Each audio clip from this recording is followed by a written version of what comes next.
sur Sénégal 7 TV ci seen programme de la semaine ñu amati mbégte toog fii faram-fàccee li nga xamante ni moom moo di actualité bi di ci ànd ak suñu ganub tey jii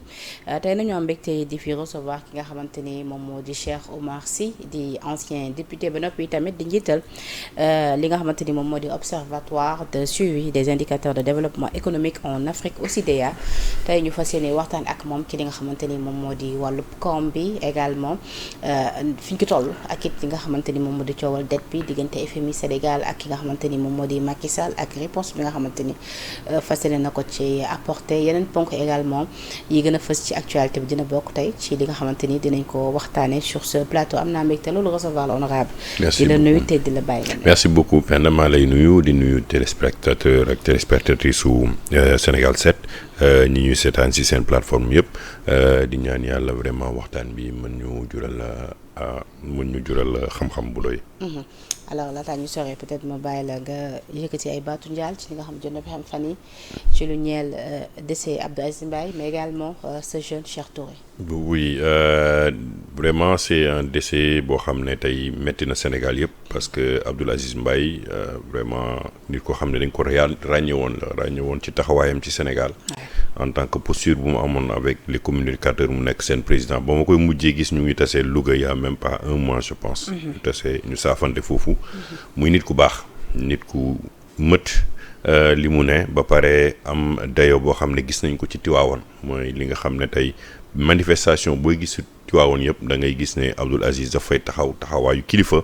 mais aussi mu ànd gunge ci famille El Hadj Malick Sy mu nekk benn perte bu mag ci tarixa Tijaan de manière générale ñu koy jaale waa kër gi yëpp di ko jaale nijaayam El Hadj Mansour Mbaye vraiment mu nekk une perte boo xam ne metti na mais tamit dañ koy nangu ndaxte yàlla moom lu mu moom bu koy jël si du tàggoo donc comme tàggoowuñu tamit te ba mu koy indi tàggoowul tamit dañuy ne inna lillahi wa inna ilayhi raji'un yaakaar na nag ne fi mu dem moo gën fi mu jógee di ko jaale tamit seen i mbokk ñi nga xam ne tey mooy waa groupe Futurs Médias nga xam ne foofu tamit mu ngi fa doon def liggéey bu am solo mais c'était un homme boo xam ne de culture mais surtout mat li mu ne xam ni muy waxee ba pare ku ñu respecté woon la vraiment c'est une grande perte pour le Sénégal. oui mais ce jeune aussi du nom de Cheikh Touré gis nga tamit fan yi ñu ngi dégg yeneen cas am na tamit yeneen parents yu nga ko xamante ni commencé na ñoom it di yuuxu wallu gis naa sax beneen yaay tamit bu ne doomam bu tudd Moustapha moom également depuis boobu tamit mi ngi gën a même chose pratiquement jeunes yi nga xam ne dañ leen di jël ñu utili ji yeneen réew ngir mun a en tout cas wéyal seen rêve de devenir en tout cas footballeur pro dañuy dem ba ci biir di am ay jafe-jafe ba ci kaw Cheikh Touré bi nga xamante ni tey génn àdduna te ba tey kenn xamagul ci ban anam la génnee àdduna jusque li ñu waxagum moo di accident la. waaw ñu ngi koy jaale ay waajuram mu nekk cas bu metti parce que dañ ko nax yóbbu ko Ghana ba pare faat ko fa mu nekk lenn loo xam ne aujourd'hui chantage la extorsion de fonds la mais dañ ciy woo waa Sénégal tamit woo ci ñi nga xam ne mooy monde du sport dégg naa ne fédération bi sànq def na ci fédération sénégalaise de football def na ci benn communiqué mooy il faut ñu gën a yee xale yi parce que xam nga yaakaar dafa fort surtout dans le monde sportif tey ñëpp bëgg nañu réussir te donc tamit caay-caay dañu bëri ngay gis nit ñi di jógee bitim réew comme Ghana ak feneen xam ne tey xale yi à très bas âge dañu am engouement pour football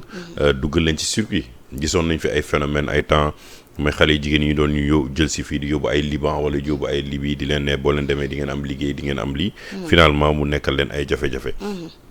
je pense que cas bi ak yeneen cas war nañ leen poursuivre vraiment mu am un accompagnement aussi psychologique des parents avec l'État parce que loolu dafa am solo parce que c'est une perte très dure pour la famille loolu lañ ko ci war a bàyyi xel mais aussi que la fédération sénégalaise moom ci boppam mettre ay mécanismes yoo xam ne xale yi bu ñu bëggee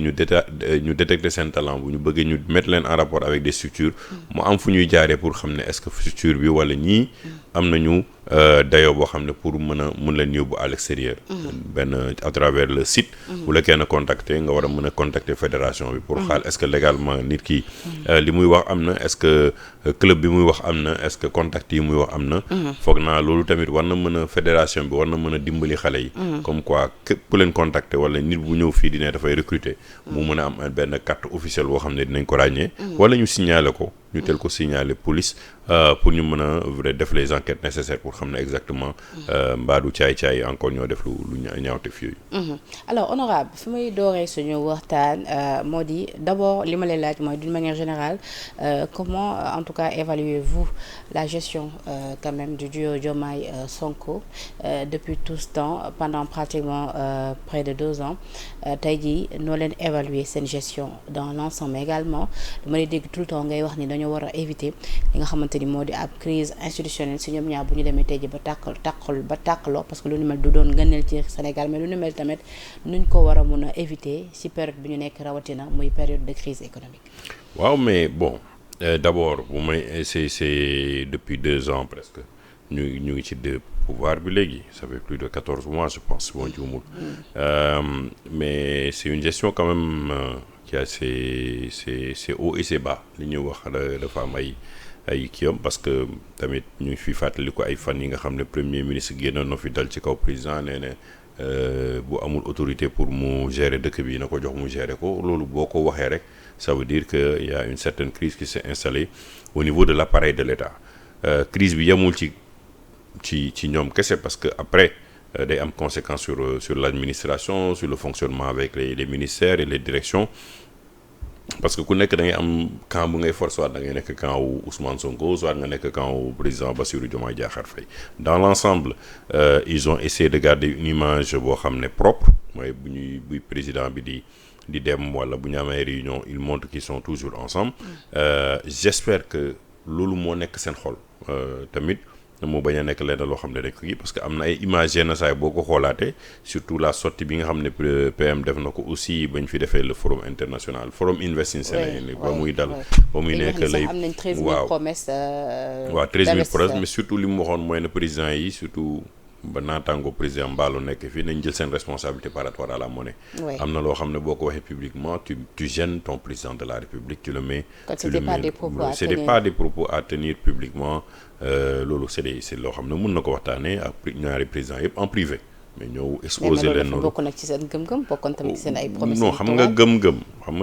bu nekkoon gëm-gëm la rek tamit day yàlla bu nekkee nii la kon instant bi ñu bëri duñ fi nekk bu nekkee lu nit ki wax rek nga ne sama gëm-gëm la dama koy def wala dama koy fësal kon yàlla faat na ñuy ñëpp parce que ñun ñëpp dañuy nekk di def loo xam ne naka sa dul noonu donc il faut aussi sa gëm-gëm moi ndax sutura am na loo xam ne teg nga xam ne kilifa nga àndal donc il faut pas le gêner c'est une institution donc am na loo xam ne yow privilège bi nga am ak moom kenn amu ko moom pour wax ak moom yenn yi. parce que da nga jàpp ne souvent seen sortie yu propos yi le PM di tenir dafay gêner. Oui, mais quand tu sors, tu remets en cause l'autorité du président de la République, quand tu remets en cause la justice, alors que tu es dans le gouvernement. Oui, mais c'est une façon de faire aussi. C'est pas parce que tu le fais que c'est bien. Parce que l'État a ce mode de fonctionnement, c'est aussi une institution qu'on respecte la Constitution. C'est pas pour rien ngay moom bu ñu ko waxee loo xam ne naka sa dul noonu ñuy jël nit ñi di leen tëj prison lan moo yóbbu ay Abdou Nguer prison lan moo yóbbu ay Badara Gadiaga prison ak ñeneen ñi nga xam ne ñu ngi leen téye tey suma xarit Soya Diagne mu ngi prison donc c'est sur la base de quoi de propos yi nga xam ne on sent que c'est offensant. Mais si tu dis certains propos aussi en direction du président de la République tu sens aussi même si c'est pas au niveau bi nga xam ne tey ñële ñu koy waxee parce que moo gën a xaw a doy waar. Soya qui dit aussi avoir repris ay propos. waaw mais loolu moo gën a doy waar que ce soit Badara Gadiaga ak Soya Diagne. Ils n'ont pas tenu ces propos-là eux-mêmes mais Badara dafa toog Amadou Ba tenir ay propos mu reprendre propos bi te Amadou Ba nekk ministre moom ñu tëj ko prison sur quelle base. y a rien ngeen toog nga jàpp benn Soydaan boo xam ne Akhenaton xam nañu fi Akhenaton nekk ñu xaar ba Akhenaton kon génn ñu ne dañuy def mandat d'arrêt mais sur quelle base yow boo mënul jàpp Akhenaton mais bàyyil Soya Diagne aujourd'hui la justice française wane na yoon mais tey xoolal ni ñu def ak Madiambal loolu dañ ko woo ba mu ñëw ñu déglu ko bàyyi ko mu def ko sous contrôle judiciaire ñii fi nekk ñëpp mun ñu leen def sous contrôle judiciaire pourquoi forcément ñu war leen tëj prison. Tous ces dossiers ne sont pas encore instruits. Tous ces dossiers sax l'actuel ministre de la justice ba mu demee inspecter les lieux wax na ni xam na ni li nga xamante ni moom moo di surpeuplement carcéral bi. waaw mais loolu moo ngi am na loo xam ne amende moo koy faj li nga nar a tëj nit ki mais jox ko amende mu dem ñibbi këram mu nekk sous contrôle judiciaire. Au moins tu sais Lat Diop bi nga xam ne tey mu ngi prison ba léegi sur 14 mois jusqu'à présent le dossier n'avance pas. Farba Ngom jusqu'à présent le dossier n'avance pas. Tahirou Sarr jusqu'à présent le dossier n'avance pas. Moustapha Diop jusqu'à présent le dossier n'avance pas. ñu téye fi benn Badara Gadiaga depuis lors sur des choses fallacieuses yoo xam ne ay caaxaan la 90 jours nit ki ñu xañ ko axam ak yelleefam mais bàyyi ko sous contrôle judiciaire nga poursuivre ko nangu passeport am nangu ay kii am mu toog xaar déglu la mais la même chose avec Abdou Nguer ñu ngi ko téye kenn mënu la wax tey lu tax ñu téye Abdou Nguer on cherche c'est-à-dire que tey aujourd'hui son jugement attendu pour oui le mois de novembre. mais ce qu'on voit aujourd'hui c'est que dañuy jàpp nit ba pare da muti preuve ñi ñu jàpp ñëpp parce que tey aujourd'hui je reprends le cas de Farba Ngom avec Tahirou Sarr c'est le trésor public qui a payé ça n'avance pas parce que tey yow mënoo jàppoo kenn ci trésor public ça fait combien de mois interrogé wuñu kenn astaghfirullah gisaguñu peut-être ñu ngi koy def mais yow bu nekkee yaa ngi ci procédure boobu di enquête pour xam mais bàyyi ñii ñu dem toog seen kër nga nangu seen i passeport nangu lépp li nga xam ne tey war nañu mën a génn dëkk bi ba pare ba mais yow jugé nga nit ki ba pare amagoo preuve c'est-à-dire que yow yaa ngi téye ay biens am téye léppam te yow amoo benn fondement de preuve ci li ngay wax tey aujourd'hui par exemple Sen-Tip day am soupçon gis nañu ko avec le cas de Aliou Sall da ngay am benn soupçon la ñuy am du question sax woo nga nit ki par rapport ak soupçon bi ne ko jox naa le délai d'une semaine pour nga indi ay preuve ne lii du li ñu yaakaar mais yow da nga koy yóbbu auprès du parquet jox leen ko yow ñoom ñu ne dañ lay téye parce que am nañu ay soupçons léegi il faut non on ne peut pas tenir des gens sur la base des soupçons dafa am ay yoon loo xam ne et je pense que loolu dañ ko war a seetaat parce que tamit nit ñoo xam ne am na loo xam ne vivre nañ ko comme injustice fii ci Sénégal durant le magistère de Macky Sall waruñu nekk dans une vengeance aveuglée kon su ma la comprendre bu baax da nga jàpp ni déjà yow seen gestion fi ngay dur sa baaraam moo di li nga xamante ni moom moo di problème ñu am ci li nga xamante ni moo di wàllu yoon wala je veux dire dossiers yi nga xamante ni mu ngi wàllu yoon am na wàllu économie am na dama commencer par yoon parce que yoon bi moo soxloo ñëpp bon parce que sous le magistère de Macky da nga doon dégg souvent ñu lay ne justice bi doxul justice bi dafa am problème lii la tey ba Ousmane Diagne ñëwee on lui a mis la pression ne wéy dañu war a ubbiwaat dossiers yi 80 morts yi pour ñu juger ko teg fi pression justice bi yëpp fan la mujjee te du dindi nañ ko fi pour lan parce que pour dossier nee nañu avancé ñu mais 80 morts yi mënoo ko dindi mënoo def jugement bi mënoo def enquête yi tant te dindiwuloo laal waa d'amnistie te ñii ci bokk tey mais le président de la République muy le premier ministre du dem nañu wuti ay non-lieu pour ñoom seetal seen dañ ñu wër leen ne topp ñu leen mais le cas de ce qui s'est passé entre 2021 et 2024 c'est 50-50 entre APR et Pastef c'était entre président Macky Sall ak Ousmane Sonko donc il y a des responsabilités partagées du kenn kese donc du ñoom rek ñoo subir tort bi ñun sénégalais yépp ñoo subir tort bi donc on a besoin d'avoir une enquête li ma wax benn commission d'enquête indépendante ku nekk tëddee njaaxaanaay ñu ne lii moo fi xaw lii lañ fi kii donc la justice aujourd'hui dossier yi da nga jàpp ni dafa am benn ab dose politique ci biir oui mais dafa am dose politique Farba le premier ministre xaw na fi Matam ne day jàpp Farba ñëw na Guédiawaye ne day dina tëjlu la jóg yooyu yëpp c'est des propos que le premier ministre lui-même a tenu en tant que campagne ay ñoom Aliou Sall mais li yàlla di def Mansour Faye tey nañ ko fi fan la mujj bàyyi ko parce qu'il y avait pas de preuve c'est pas parce que de manière oui non c'est-à-dire que il faut des li may wax booy ne nit ki def na dara wala def na ay détournement na fekk ne yow yor nga ay preuve am dégg nañ fi 94 milliards fan la mujj dégg nañ fi 1000 milliards ci compte fan la mujj tey nga mën a xëy ne Aliou Sall on l'a amené de 6000 milliards à 240 millions 6000 milliards ñi ñëpp xëy di ngawti Aliou Sall suñu 400000 finalement dara xawul après nga xëy tey aujourd'hui ñu jàpp Mansour Faye il a aussi cautionné 240 oui il est obligé de 40 il a cautionné Aliou Sall il a investi peut-être que jàppale nañ ko je sais pas mais à partir de 6000 milliards à 240 millions quand même il y a un grand écart waxuma 240 millions dafa tuuti mais li ñu ko jiiñoon par rapport ak li ñu koy laaj léegi c'est moins que ça boo jëlee le cas wax naa ko Tahirou Sarr c'est le trésor public moo def chèque c'est-à-dire que y a une procédure balaa Tahirou di jot chèque ñan ñoo def procédure ñan ñooy ordonnateur bi mais loolu il faut nga mën koo xam pour mën ko téye Farba lan nga ciy téye parce que bu nekkee tey ci Tahirou lu jëlee xaalis sax Tahirou jëlee ko ci trésor public Tahirou bu joxoon sax 6 milliards à Farba Ngom du ci il n'est comptable de rien il n'est absolument même bu nekkee commission la dafa mel ni Tahirou dugoon fii léegi jox la yow 1 milliard par rapport ak li ñu ko fay tu n'es comptable absolument de rien du tout absolument de rien du tout donc dañ ko téye rek parce que dafa leen neex parce que c'est politique mais boo xoolee kaaw dossier yooyu donc day am problème mais même si ñu def dara l'enquête est en cours mais nañ leen bàyyi ba enquête bi jeex en France Sarkozy ñaata année la enquête am def aujourd'hui lañ ko soog a incarcéré et pourtant enquête bi duré na depuis des années plus de 5 ans Sarkozy ñu ngi koy topp démb lañ ko soog a dugal en prison parce que l'enquête a pris tout le temps nécessaire parce que balaa ngay dugal nit prison na la wóor na ne yow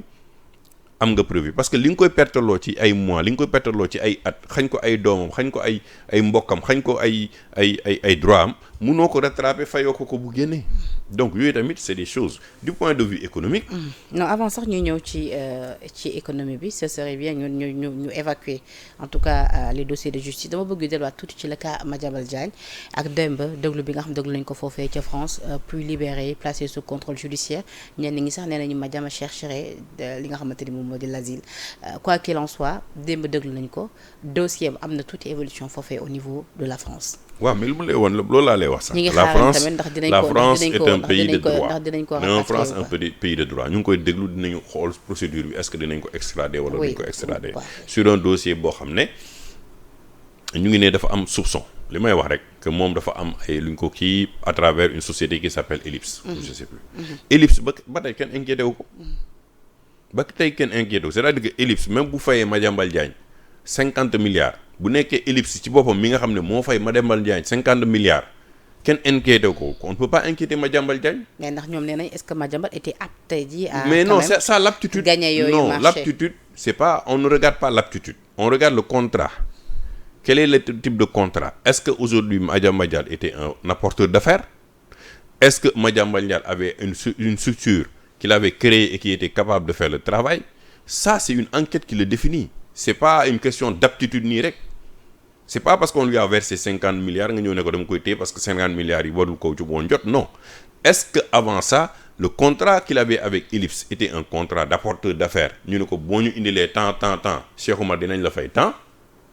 mais jeex na ñu fay ma sama 10 milliards ma dem ñu dem ñoom ñu def avec l'État sinon l'État poursuit Ellipse pour corruption blanchiment d'argent concussion de lépp mu mën a am léegi nag poursuite yi nga xam ne da nga koy teg Madiambal Diagne sur quelle base man loolu laa bëgg a xam je connais pas Madiambal xanaa peut-être une fois ou deux fois qu'on s'est rencontrés c'est quelqu'un que je vois dans les médias que je respecte pour son métier donc il le montre qu'il est opposé à l'actuel régime ça il a sa liberté. ses avocats aussi ci communiqué bi nga xam def nañ ko ñi ngi leeral que ni anam bi ñu ko décerné tamit mandat d'arrêt bi ànduñu ci. waaw mais ànduñu ci bon moi je suis pas un juriste donc je peux pas me pencher là-dessus moi je regarde aujourd'hui un raisonnement boo xam ne très simpliste. oui man bu may xool mooy Madiambal lii lañ ko jiiñ par rapport ak li mu jot kan moo ko jox est-ce que ki ko jox da ko koy jox sur la base d'un contrat est-ce que da ko jox sur la base d'un service est-ce que da ko jox sur la base d'une commission bu nekkee loolu dafa am mënoo topp Madiambal Diagne ci loolu xanaa da nga Madiambal Diagne da laa sonal nga bëgg ko téye ci dara qu'il soit un journaliste il est un homme d'affaires dara terew la yow nga nekk tey un journaliste ba pare nekk un homme d'affaires dara terew la yow aujourd'hui que tu sois un apporteur d'affaires dans des marchés ñu bëri ñu ngi ciy liggéey donc aujourd'hui moi ce sont les questions je le lis même au même cas de Farba Ngom est-ce que des commissions qu'ils ont touchées elles sont des commissions légales qu'ils ont signé des contrats ou ñoom dañ leen ko jox ou non parce que sinon la société Ellipse a fait une communication sur ça pour dire que c'est une question politique ça veut dire que ñoom aussi ils ont leur mot à dire pour dire que effectivement il y a corruption ou il y a pas de corruption yaa ngi téye jabaram yaa ngi téye ay doomam il faut aussi qu'on fasse attention parce que on est en train de détruire des familles li nga xam ne tey da nga ko doon bañ démb dina Macky Sall dafa def lii yow tu es sur les mêmes pas en train de le faire et de manière très maladroite si parce que c'est de manière aveuglée ngay dem parce que da ngay ne ñii comme lii lañ ñii dañ fi nekkoon démb man dinaa fayu pour mën a aussi jot leen wala gaañ. alors que moi je dis que actuellement mooy que ñu delloo si leen Madiambal Diagne ñu mën ko yoon mën a def liggéeyam fii. waaw mais yoon fii dafa c'est-à-dire que ñun suñu justice moo war a def yoon ba pare suñu justice moo war a def yoon on doit arrêter pour me répéter d'arrêter des gens sur la base de suspicion. bu nekkee suspicion dafa am def ko sous contrôle judiciaire comme France ni mu ko defee nga bàyyi ko mu ñibbi munoo nee ne prison yi def fees nga dem visiter madame le ministre visiter prison yi ba pare le lendemain ñuy mandat de dépôt dañ ko war a xoolaat chaque jour ñu xaar ba jeudi moom wóor la ne yow suba vendredi la bala nga ne dinañ la mandat de dépôt le lendemain wala ñu tëj la le week-end pour mën la mandat de dépôt le lundi mais c'est des procédures yoo xam ne c'est des sanctions à l'extrême. donc ñun suñu justice moo war a def yoon ba pare bu ñu la nee ne dossier bi dafa am soupçon tu dois pas immédiatement ne da ngay téye nit ki. mais des réformes étaient en vue. oui mais les réformes depuis loolu ba ñu defee assises yi est-ce que gis nga benn loi bu dem assemblée nationale. assises yi lañ njëkk a def de la justice ñu def commission professeur Babacar Gueye jiite ko génne ay résolutions jusqu'à l'heure où je te parle il y a pas une loi qui est sortie. Il n'y a pas une réforme du moom président de la République. Et qu'est-ce qu'il explique selon vous? ah mais ñoom ñoo yore pouvoir bi est-ce qu'ils sont d'accord ou peut-être que dañuy xam ne bu ñu ko appliquer li ñu bëgg a def du ñu ko def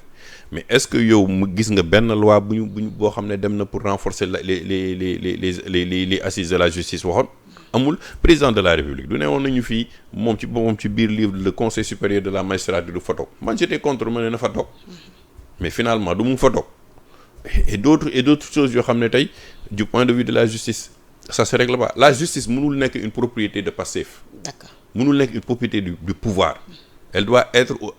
au service du peuple sénégalais. En tout cas, le président a promis une justice indépendante. À l'heure actuelle, je suis désolé, elle n'est pas indépendante. D'accord ñu dugg sur les questions économiques lu ni mel tamit ban jàng nga ci am laataa ñu ñëw ci dette cachée bi. Oui, mais xam nga tey la situation économique est très dure. Sénégalais yëpp ñu ngi koy ressentir parce que gis nga dafa am ay série de faits yu am. yoo xam ne dès le début du mandat de l'actuel régime dañu laal ay pans yoo xam ne c'est sensible mu ngi leen di topp ba léegi je prends le cas du bâtiment dañu ñëw rek arrêter le bâtiment c'est à peu près 20 à 25% de l'économie jusqu'à 30 de manière directe et indirecte lu muy générer ci revenu ci taxe ci li nga xam ne tey ñoo fay liggéey maçon yi charpentier yi électriciens yi ñëpp ñi nga xam ñi yor di loon ay bor auprès des institutions bancaires jëndi ay marchandises ñu ñëw ñu gis ne chantier yi bloqué nañ ko taxes yi assurances yi mais les assurances aujourd'hui ils perdent des milliards parce que le secteur du bâtiment ne fonctionne pas donc quasiment l'ensemble de ce secteur a été mis à l'arrêt juste pour faire des enquêtes et tout ça là mais les enquêtes tu peux les faire sans pour autant yow yaay état yow yaay joxe yow yaa yore droit réel donc tu peux faire l'enquête sans pour autant toucher tout le pan de l'économie sénégalaise même la femme qui avait une gargote tey aujourd'hui mënuñu kii nga jógee ci série boobu nga dem ci série bi gën a compliqué mooy l'histoire de la dette cachée l'histoire de la dette cachée man bañ koy ñëkk wax naa leen ne c'était en 2024 man leen xaar leen ne 2025 day metti parce que dès que ba ñu waxee qu'il y avait un problème de dette cachée mais la Banque mondiale a arrêté un financement de 1,8 milliard de dollars pour ne léegi dañuy enquête affaire bi fan la mujj ba léegi mais ay conséquences la c'est-à-dire que l'État du Sénégal mu ngi boro bu gën a cher au niveau de la sous-région on joue sur des sémantiques non la dette cachée c'est une dette cachée non c'est pas une dette cachée banque FMI jël benn cabinet Mazars oui c'est parti de 77% dem ba 99 dem ba léegi 119 léegi ñu ngi wax 130 mais c'est grave parce que 130 man plus muy yéeg plus les prêteurs ak ñi nga xam ne tey ñooy nekk suñu partenaires yi mais dañuy yéegal seen taux d'intérêt mais aujourd'hui on a payé un cabinet Mazars un cabinet Mazars aussi qui a sorti ci cabinet Mazars li mu wax la ci le FMI sukkandiku ne comme yéen yaa leen waxoon lii te cabinet Mazars nee na lii am na xëyru nangul nañ leen ko léegi nañu xool yéen programme yi ngeen bëgg a doxal nan la mais c'est une série de discussions mais en même temps qu'est-ce qui s'est passé le service de la dette a explosé waaw d'accord les gens disent oui vérité la dañu bëgg a dëggul pas de problème. ñenn ñi ngeen tamit ne FMI confirmé na l'État du Sénégal. non si confirmé wu leen y a pas touche de dette cachée. Non, man je suis FMI, je suis le Fonds monétaire international. Le Sénégal est un partenaire. Ma vocation c'est pas de gêner un État. c'est de l'accompagner. yaa wax sa wax nga insister nga ñëw ma nekk sa banquier nga ñëw man lay tu me dois 10 millions nga ne ma non je te dois 14 millions man la pourquoi nga ne ma non c'est parce que mon ancien comptable ou que celui qui gérait n'a pas mis toutes les dépenses là-dedans man la ah bon nga ne ma oui man la d'accord je prends acte maintenant je vais auditer ça comment ça s'est passé nga dem ñëwaat nga ne ko léegi nag fi ñuy toll mu ne non pareeguma damay kii ah mais man en tant que banque lan laay def man je vais pas rejeter ça da lay arranger daf may arranger mais c'est ce qui s'est passé maintenant daf may arranger en plus de ça ñoo fi taxaw neewuñu woon ne soxluñu FMI aujourd'hui ñu ngi raam ci ginnaaw FMI pour FMI et puis la sémantique a changé on est passé de soxluñu FMI que FMI ñun tamit dañ cee bokk dañ cee am walla non un état c'est du sérieux. Et entre-temps Macky Sall moom jël na ab cabinet d'avocat am à travers Olivier Sur di réclamer tamit à ce que ñu jox ko rapport ñu mën ko saytu ñoom à leur niveau mais également que cette dette quand même soit divulguée au vu au su de tous. Oui mais balaa may egg ci Macky Sall depuis le début de cette procédure-là la deuxième institution de l'État n'a jamais été impliquée dans la discussion parce que bu ñu jëlee rapport IGF IGE ak Cour de contrôle li ñu def dañu waroon dem Assemblée nationale discuter ko fa rapportu Mazars bi yow jotoo ko kenn jotu ko FMI moo ko jot FMI confirme loo xam ne parlementaire yi ci boppam jotuñu ko mais où est le contrôle où est le suivi budgétaire parce que non seulement aujourd'hui on a mis un programme de redressement économique et social qui n'a pas été discuté à l'Assemblée nationale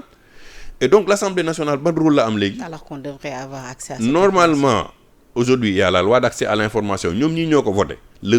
document du cabinet Mazars man ak yow ak ñeneen dañ ko war a jot pour mën a xam lan la ci Mazars wax lan la ci Mazars confirmé ça c'est un document que les journalistes doivent exiger pour la transparence pour le jubal jibanti tous les journalistes aujourd'hui doivent avoir à leur disposition le rapport du cabinet Mazars pourquoi FMI rek yor ko ak état bi qui a payé Mazars dañ ko war a xam est-ce que c'est l'État du Sénégal est-ce que c'est le Fonds monétaire international pour que moom il y ait une cohérence par rapport ak li ñuy subir léegi c'est-à-dire que aujourd'hui balaa may egg ci Macky Sall même la mise en accusation bi ñu ko ils vont le faire sur quelle base yow discuter woo dette valider woo au niveau de l'Assemblée nationale dette yow jotoo di rapport cabinet Mazars musoo cee waxtaan amoo ci jël bokkoo ci programme de redressement bi ñëw ñu seet si la Assemblée nationale donc ban vocation nga am pour ne da ngay mettre en accusation qui que ce soit ça c'est déjà c'est une hérésie. Pour haute trahison. Pour haute trahison. Trahir quoi. yow yaa ngi dañ koy jaarale ci nga xamante ni moom la Guy Marius Sagna di sàkku. waaw mais lan lay sàkku une haute trahison duñ ko c'est pas une question li ma doon wax c'est pas une question d'être un tailleur institutionnel c'est pas être un tailleur parlementaire. On ne peut pas avoir une majorité qui devient des tailleurs parlementaires c'est-à-dire que ñoom ñu war a mën a defar lenn loo xam ne rek pour Macky Sall la rek parce que dañ ko bëgg a accuser soyons quand même sérieux on est un État aujourd'hui tu vas accuser Macky de haute trahison ñoom ñoo nee na ñu ngi fay salaire yi chaque mois ñu ngi koy fay ils sont en train d'honorer les engagements nationaux et internationaux le programme PSE bi fi Macky Sall bàyyi ñu ngi ci ginnaawam di ci dox ba léegi le président de la République yéegul keroog TER bi di ko jël di dem stade bi kan moo ko tabax du Macky Sall TER bi Macky Sall moo ko fi bàyyi programme forum Invest in Sénégal kan moo ko fi initié du Macky Sall mais yow bu nekkee yow loolu yëpp mu ngi fi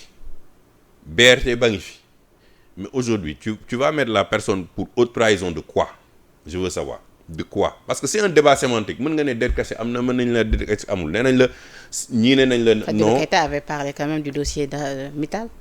mais le dossier de Mittal c'est qui le dossier Mittal dure depuis quand depuis Ablaye Wade donc il faut remonter jusqu'à Ablaye Wade il faut pas il faut pas séquencer par rapport ak yow parce que tu es aveuglé Macky c'est un président de la République je suis contre l'accusation de Macky Sall il n'est pas parfait il a fait des choses qui ne sont pas catholiques je suis d'accord mais c'est pas aussi dramatique ba nga xam ne tey yow yaa ngi wër bu nekk di yàq di perdre ce temps pendant presque 2 ans 3 ans alors que aujourd'hui tey c'est-à-dire c'est plus que dramatique ci ñoom parce que jàpp nañ ni ñoom suñu jafe-jafe ñu am ni yëpp c'est Macky Sall mais dañ lañ jox réew ñoom nee nañ amoon nañu solution am nañu 4000 cadres am nañ lu ñuy proposer pour réew bi dox ils n'ont qu'à faire une contre-proposition. Le Sénégal, depuis que le Sénégal ba mu nekkee Sénégal depuis les indépendances, depuis Senghor, Abdou Diouf, Wade, Macky Sall, le Sénégal a toujours été dans un pays de difficulté. On n'est pas un pays riche, on est un pays pauvre. Oui. Donc mais dans ce cas-là, yow ñëw nga am nga ci wàll parce que yow yaa ñëw arrêté bâtiment yi yow yaa ñëw ne da ngay auditer pendant tel. Aujourd'hui dugg nga ci sa dette cachée ba finalement sa dette ce service de la dette explosé. yow yaa ngi may laaj di laaj Penda di laaj sénégalais lambda bi di laaj jakartaman bi di laaj tey le secteur informel bi nga xam ne tey les marchands ambulants yi ngay dàq ku nekk yaa ngi koy laaj mu cotiser pour ñu mën a redresser dëkk bi. mais yow amul benn effort boo xam ne yow ci sa budget bi mu génn en l'indéfi 2026 tu l'as fait pour ñu mën a sentir ne yow da nga kii. da nga contribuer. Alors ci budget boobu sax démb dama fi recevoir le chroniqueur Omar Faye bu Leeral Askan bi mu ne mu wax ci dette bi mu ne moom déjà sax ni mu koy tuddee moo di dette bancaire du ko tuddee dette cachée mu ne pourquoi mu ne parce que du temps de Macky Sall mu ne dette centrale bi dañ ko séparé woon ak li nga xamante ni moom moo di dette parapublique bi. mu ne ñoom bi ñu ñëwee nag ñoom dañoo boole ñaari dette yëpp daal di koy comptabiliser loolu mooy wane li nga xamante ni moo di écart bi ñu gis du li ñuy wax falsification de chiffres ak dette cachée entre autres te nee na li nga xamante ni ñaari dette yi ñu comptabiliser dafay indi ab surévaluation dette bi mooy li nga doon wax sànq li mais dafay bénéfique ci ñi nga xamante ni ñoom ñoo di FMI parce que li ñu waroon fay FMI finalement dafay doubler te ñoom aussi tamit dans ce cas là loolu ñoom seen intérêt la parce que FMI dans ce cas dafay mën a dicter li nga xamante ni moom moo di sa loi dem sax ba mun a dindi li nga xamante ni imposé la à ce que ñu dindi li nga xamante ni moom moo di subvention yeeg yu nu mel waaye nee na aussi tamit lu nu mel d'abord ñoom bi ñuy wane li nga xamante ni moom moo di loi de règlement bi ak rapport d'exécution bi avant ñuy voter budget 2026 mu ne dañ ko waroon démontrer. mu ne waaye démontrer wuñ ko dañ ko war a démontrer parce que aujourd'hui est-ce que la loi de finances initiale bi est-ce que c'est basé sur des chiffres des chiffres fiables. Tu es passé de 77% à 130%. On va se baser sur quel chiffre pour faire une loi de finances initiale ban chiffre la ñu basé wu ci ban pourcentage de dette la ñu basé wu loolu il faut que ñu xam ko. Aujourd'hui li mu wax am na nee naa la c'est un débat des économistes de dire non loolu yëpp dañ ko war a boole mu nekk benn. Ils peuvent avoir raison ne la oui parce que ça fait partie de l'État. Port état la bokk LONASE état la bokk agence état lañ bokk donc bu ñu amee ay bor normalement dañ ko war a comptabiliser ñeneen dinañ leen ne non comme dans les autres pays ça se fait en France ça se fait dans les autres pays. Au Japon, en Allemagne entre autres. Oui dañ lay ne lii c'est hors bilan c'est-à-dire que aujourd'hui lii on considère que ñële ñoo koy gérer seen bopp ñoo ko contracter seen bopp. mais SOGEPA loolu mooy indi ñuy jox ko ay biens. pour moom mën a lever xaalisam mu mën a def ay activités boppam. Est-ce que il faut considérer que SOGEPA li mun a dem contracter comme dette ci biir état bi lañ ko war a considérer wala dañ koy considérer hors bilan moom mu gérer dettam sans mu affecter l'état central. C'est un débat comme ça. nee na aussi tamit lu ko jaaxal mooy dette bi identifié guñ ko xamaguñu lu waral dette bi dëgg parce que nee nañ dette bi du woon seen dette kon dans ce cas là comprendre pourquoi ñu insérer ko ci li nga xamante ni moo di. loi de finances moom laa lay wax dette bi ba tey dette bi am na ko xam nga dette moom ku ko tudd yëpp am na ko moom. Il n'y a pas de dette cachée. Parce que quand tu dis que la dette là, elle est cachée, ça veut dire qu'on ne peut pas la trouver. Mais quelque chose qu'on a trouvé est là. Tu sais, ils ont même parlé de hidden debt. C'est vrai, en anglais, on te dit hidden debt, mooy dette bi dañ ko nëbb fenn. Mais am na ku ko moom. di nga ko fay par A ou par B. Am na Mozambique, am na yeneen dëkk bi. Mais ça veut dire qu'à un moment, quand tu découvres ça, ce n'est plus une dette cachée, c'est une dette. Kan moom dette bi ak kan lañ koy fay. kan moo ko naka lañ ko contracté woon. Il y a des banques locales yu ñu ci indexé mais de toute façon à la fin de la journée toute cette histoire là dette cachée ou ne pas cachée dette cousue ou dette voulue. ku nekk ak appellation dette ak appellation qui en profite. Le Fonds monétaire international en profite oui certes mais pas au niveau bi ñu ko yaakaar mais c'est les prêteurs. seen yoon nekku ci ñun nañu xuloo suñu biir Cheikh Omar ne non du dette cachée yow nga ne non dette cachée la seen yoon nekku ci à la fin de la journée lii ñuy xool mooy lan la rapport bi génnee en termes de dette ñu ne la 110% nga ñëwaat di lebu ñu rëq sa ndig nga ne 130% ñu gën a rëq sa ndig FMI moom li nga wax dafa am ay cartes même boo nee non ñun on veut plus de ce programme on veut aller dans tel sens FMI daal d'accord mais FMI a ses conditions et ses règles mais du la toroxal donc sémantiquement ils vont te dire ok on accepte parce que accepter la dette pour le fonds monétaire amul benn conséquence ci ñoom xanaa coow lee bëri nii rek mais amul benn conséquence ci FMI. et l'entrée en conséquence bi mu am lan mooy lan mooy ci ñun tey boo duggee Auchan di jënd état bi teg na la 1% ci cash bi. loo laal di transaction état yokk na ko te ba ñuy wax prêt bi dañ ne du laal suñu poche laal na suñu poche. Aujourd'hui on voit le marasme gars yi ñu bëri les entreprises sont en train de fermer. On paye de manière très tardivement les salaires mais li gën a garaaw. Aujourd'hui il y avait des familles qui avaient leurs enfants aussi dans des écoles privées. Ils les sortent pour les amener dans l'école publique. Tey aujourd'hui il y a une demande forte dans l'école publique parce que ñooñu mënatuñu honorer dañu am ay loyers mënatuñu fay ay loyers tu dois faire le choix entre payer ton loyer et payer les études de tes enfants. Mais pire encore tu vas aller dans les zones vulnérables que je ne veux pas citer balaa ñu yaakaar na kii mais il y a des parents qui n'arrivent même pas à donner proprement de la nourriture à leurs enfants qui vont à l'école parce qu'il y a pas de cantine scolaire.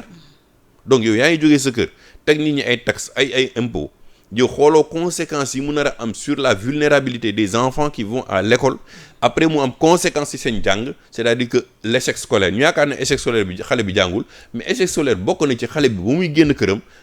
ay parents am amuñu lu ñu koy dundalee lu doy amatuñu xaalis bu doy parce que état bi bëgg na téq lépp moo tax ñoom i tamit bu ñuy dem école dañoo dem ak xiif bu ñu eggee école lan la ñuy def nelaw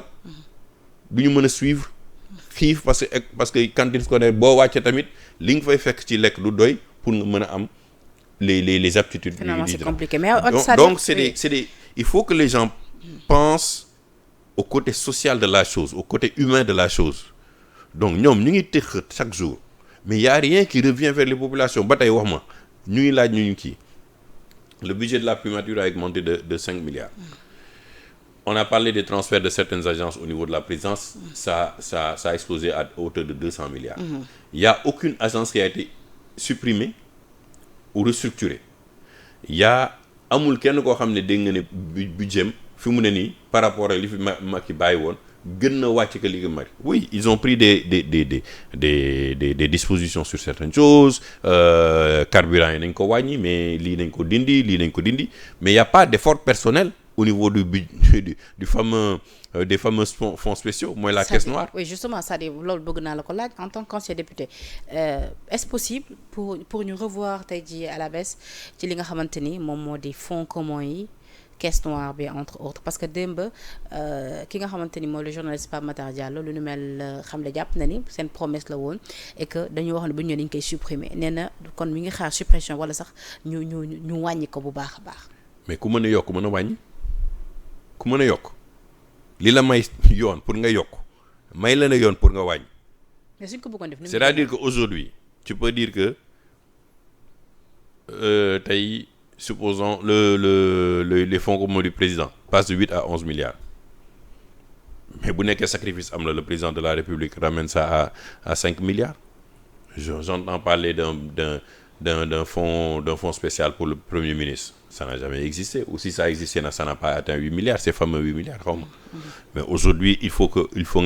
résister. J'espère aussi que maintenant que nous tous, on souffre dans le pays du marasme économique, qu'on ne va pas voir les députés circuler avec des véhicules, parce que ça fait 8 milliards. Il faut aussi que nous participions à l'effort de guerre.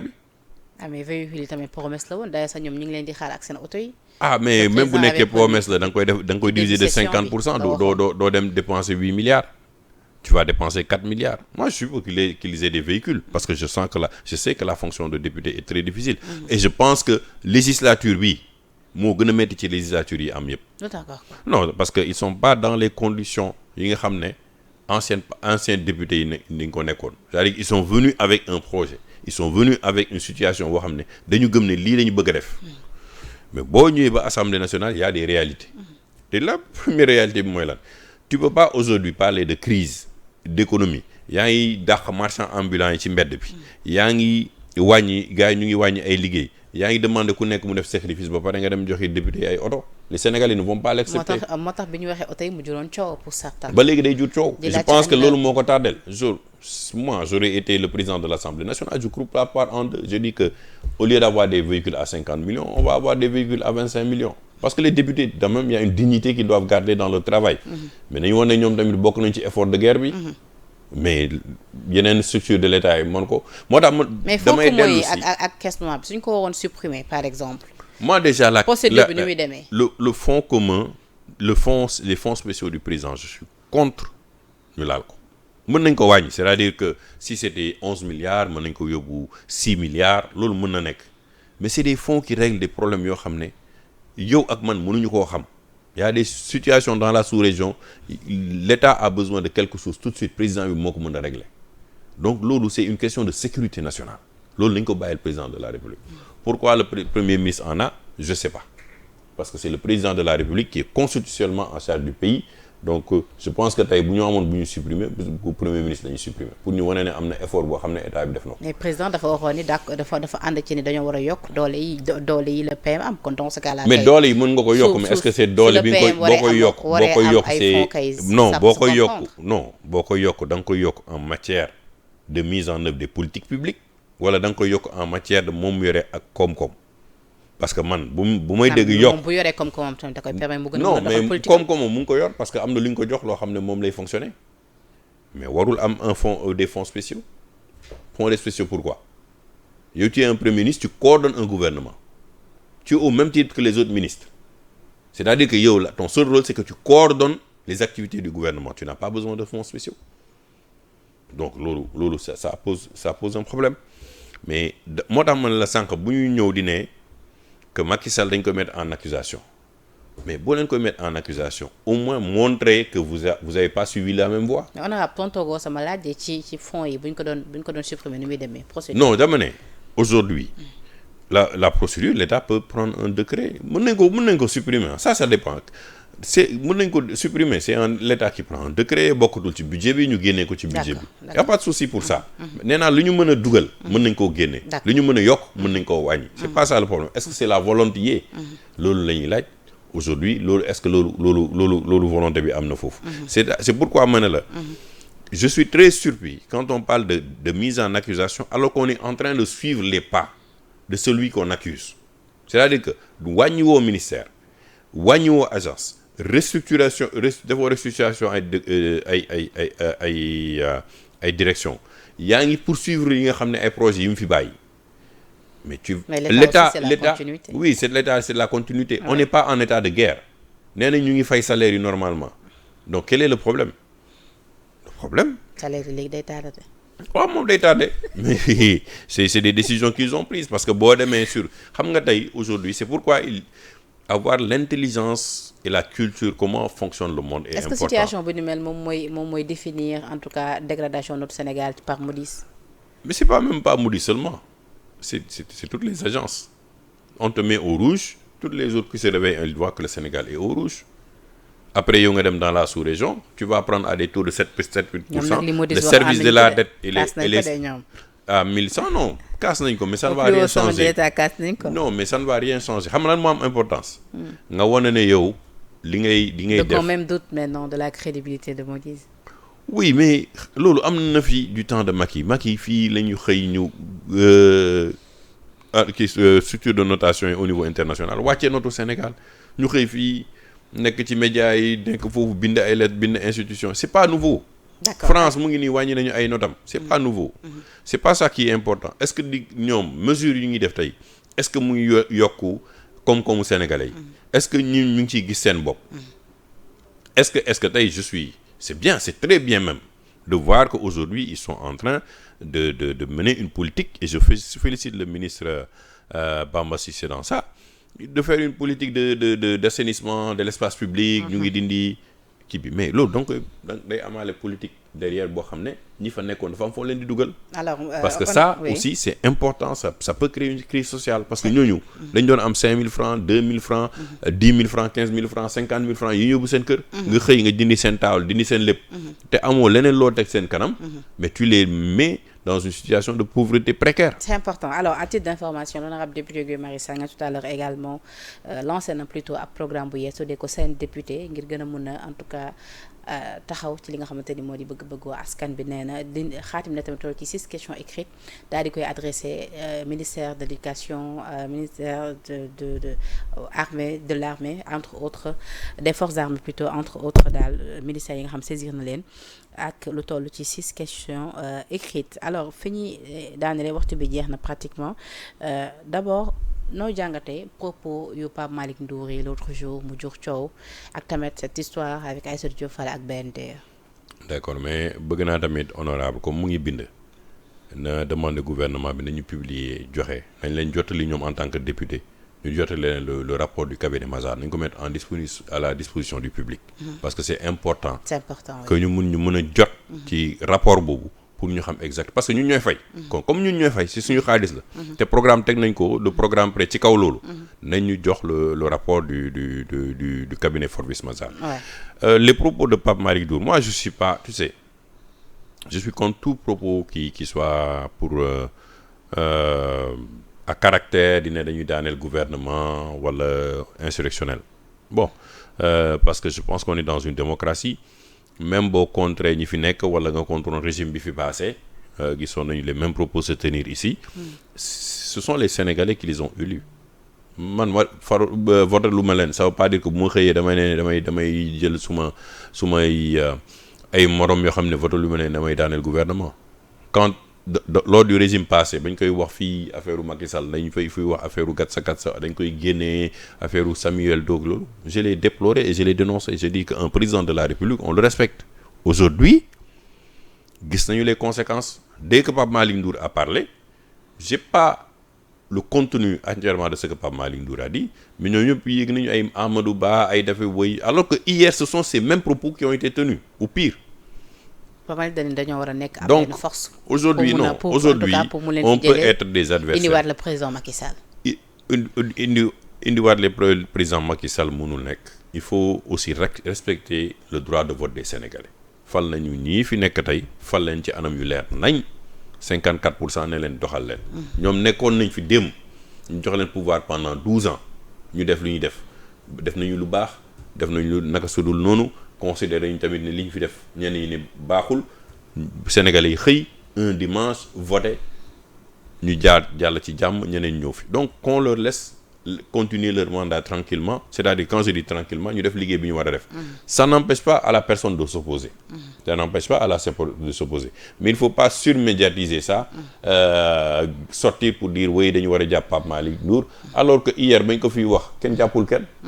parce qu'on considérait que oui dañu Macky Sall tyran la Macky Sall lii la il faut que ñu daaneel ko il faut que ñu kii ko dégg nañ ko fi. Qu'est-ce qui a amené les événements de 2021 et 2024 on a vu ici. d'accord coowal Aïssatou Diop Fall ak BND. coowal Aïssatou Diop Fall et BND bu nekkee ni mu ko expliqué c'est pas la version de BND. mais bu nekkee ni mu ko expliqué ne que dafa jëloon prêt. bu toll ci 100 millions. 100 millions di ko fay FONGIP moom moo ko garanti mu koy fay normalement. oui. donc BND amul yoon pour laaj ko na ko fay léegi. nee na jotoon na fay bu mu des 43 millions nee na actuellement daf BND c'est-à-dire ils veulent faire plaisir à Sonko. bon je sais pas s'ils veulent faire plaisir à Sonko mais il y a quand même des règles bancaires man mënuma ñëw contracter ci yow benn prêt sur une base claire boo xam ne dañ ko signé nga ne ma temps laay fay 100 000 francs laay fay. pendant 4 ans. nga xëy bu ma fay 2 ans nga ne ma léegi non bàyyi nañ ko da nga may fay sama xaalis bi des yëpp kooku banque du doxee noonu. Et ça met en cause la crédibilité de la BND. La BND ne peut pas être un instrument politique contre ou avec des gens. dafa war a nekk li ñu koy c'est-à-dire un instrument de développement économique pour le pays. Donc je pense que loolu bu nekkee loolu am na. donc BND moytu. mais j'ai pas la version de la BND donc mënuma ci xuus mais loolu ci propos wu Aïssatou ci li mu wax la. bu nekkee li mu wax noonu la demee. donc il y a problème. parce que aujourd'hui tu ne peux pas contracter un prêt. bu nekkee honorewul prêt am. te am na ay problème pour honorer prêt am. ñu constater ko mais il y a des voies d'huissier il y a toute une procédure pour maintenant topp Aïssatou Diop Fall mu fay leen seen xaalis. mais bu nekkee dañoo xëy ne Aïssatou léegi yow li ñu lay lebaloon sax arrêté nañu li ñu doon def léegi dañu bëgg nga delloo ñu xaalis bi yëpp. là il y a problème. Et je considère qu'une banque ne fonctionne pas comme ça. Je peux me tromper,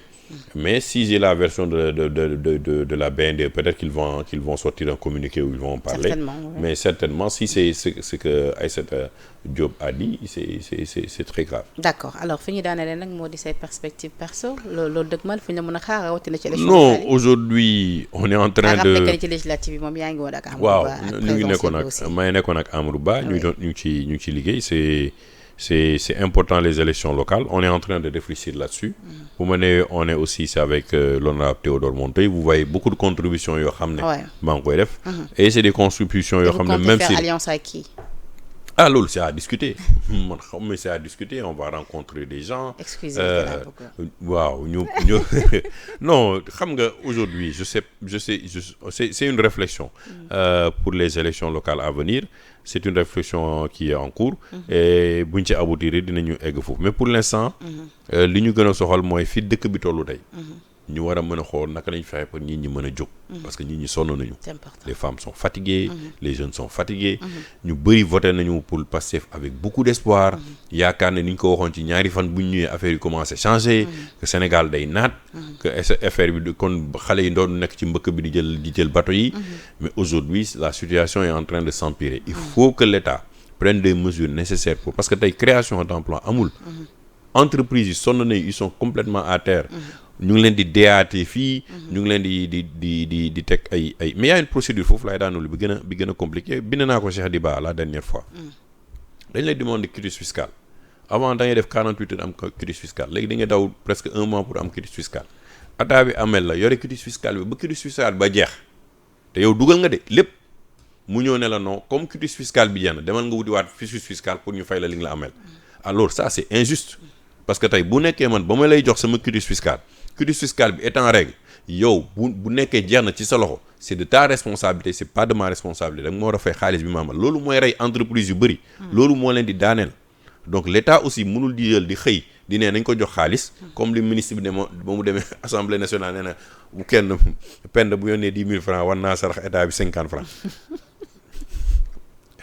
man li ma jaaxal ne mooy chaque jour ñu sarax leen di pend chaque jour ñu sarax leen chaque jour bu xëy ñu sarax leen ay milliards moom loolu doy ko mu ne nañ yow si sa 10 000 francs yi nag ci dolli 50 te yow fu mu ne nii munoo sax fay sa école. don de soi pour la patrie foofu la ñu woo. mais don de soi bi day feeñ mais ñoom instant bi don de soi feeñul parce que instant bi macha allah ñu ngi jël yaram instant bi ñu ku nekk ngi takk ay ñaar ñett ba ñeent ñoom moom don de soi bi moom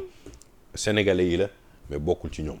léegi ñoom il faut moom don de soi bi tamit comme ñoo ko bind nañ ci bokk. et je pense que. Vraiment la situation du pays est telle que war nañu bàyyi xel bu baax a baax naka la xale yi naka la askan bi di sentir aujourd'hui la crise économique et ñu dépasser surtout aussi le débat de l'histoire de la dette cachée parce que cachée ou pas